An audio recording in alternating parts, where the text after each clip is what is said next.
Hey, what's up YouTube? It's Christine with Gauge Girl Training, and today I am bringing you science and sports nutrition supplementation. So let's get started.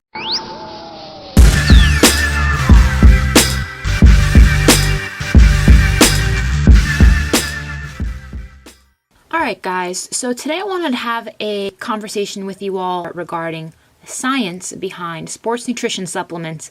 Are they right for you? Should you be taking them, and what you need to know about them? I think, unfortunately, sometimes sports nutrition supplements tend to get a bad reputation because of a lack of awareness and understanding of what these ingredients are, what they can do for you, and how they can actually help you. But unfortunately, there are some bad things that you should also be equally aware of about sports nutrition supplements. And I want to break these down for you. I want to talk to you about specific ingredients you need to be aware of. I want to talk to you about how they can help you and go from there. So the first thing I wanted to just address is the role of science. And the thing that you guys may not know about me, some of you guys may, I am a food scientist. What does that mean? I have been a sports nutrition food scientist for a contract manufacturing company where we manufacture whey protein, dietary supplements, amino acids, vitamins, you name it. I've been doing that for over 6.5 years now. You'll see products in GNC and bodybuilding.com, all kinds of companies that they market their own products, but I have actually been the formulator to develop those products for them, and obviously can't call out the names of the products that I've made, but that's what I do. I'm a formulator.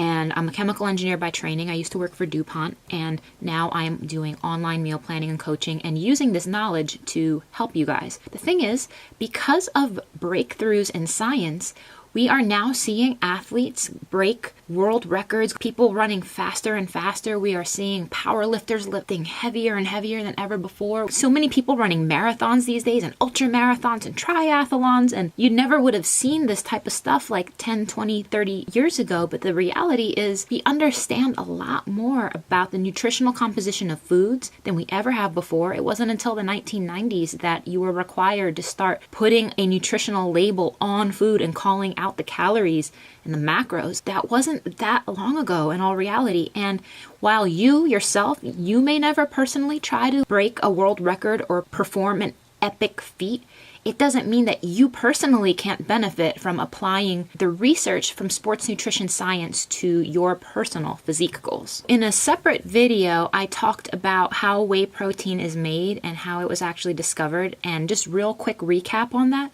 it was discovered in cheese manufacturing, as whey used to be a useless byproduct because milk is made up of 80% casein, 20% whey. The protein found in milk is 80% casein, 20% whey. When people make cheese, cheese is acidified to coagulate it, and once it coagulates and forms curds, the wastewater is whey, and that goes down to downstream that used to be a useless byproduct. But what they found was this useless byproduct, since it's natural, just being dumped into streams, and they found that these animals all along the area around these cheese manufacturing plants were getting jacked. And it wasn't until a chemical engineer came up with a unit operation, was like, wait a minute, there's actual valuable protein in that. So they found a unit operation, and it's called ultrafiltration. You guys don't understand how amazing this technology is. Ultrafiltration, it enables us to take something like a wastewater like whey, and based off of these membranes that are made out of these very sophisticated polymers that can separate out things like fats and milk sugars based off of the difference in the molecular weight. That's amazing, you guys, via like a low temperature process. Now we have technology that can take these liquids and enable us to concentrate them and disperse them into powders that instantly mix in water. We have like the dispersant technology to do that. I don't think you guys realize how amazing this stuff is. Go to bodybuilding.com or muscleandstrength.com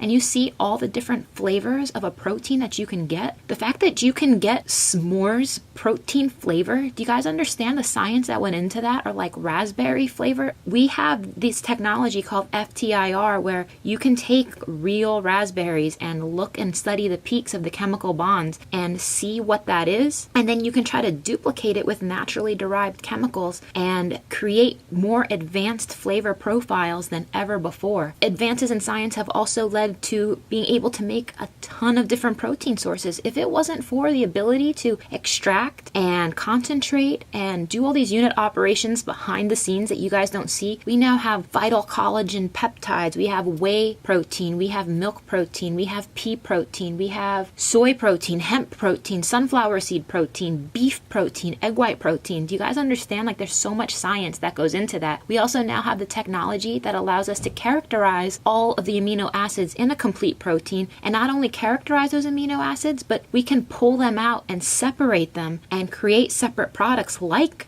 BCAAs, like a glutamine product, like a creatine product. And even for creatine, there's creatine ethyl ester, there's creatine nitrate, there's creatine monohydrate, and there's different benefits for each one of them because we have the science to be able to do this. So I don't want you guys to just blindly be like, oh, I need a BCAA, oh, I need a this, oh, I need a that. There's so much science behind all of this that I want to teach you guys and explain where these ingredients come from. I want to explain how they were derived. I want to explain how they were discovered and how they can be applied to you. I also want to go through in this new series on supplementation, I want to go through and explain which things you need to be aware of, which things are not so good, which things where people have crossed the line and taken it too far. Join me in this series. I'm going to be talking about pre-workouts. We're going to be talking about stimulants. We're going to be talking about all kinds of sports nutrition supplements for performance and how they can help you reach your goals. So stay tuned for more. Please comment below any questions you may have on specifics that you'd like me to cover, but stay tuned on this multi-video series on sports nutrition supplements and science. So take care. See you on the next one.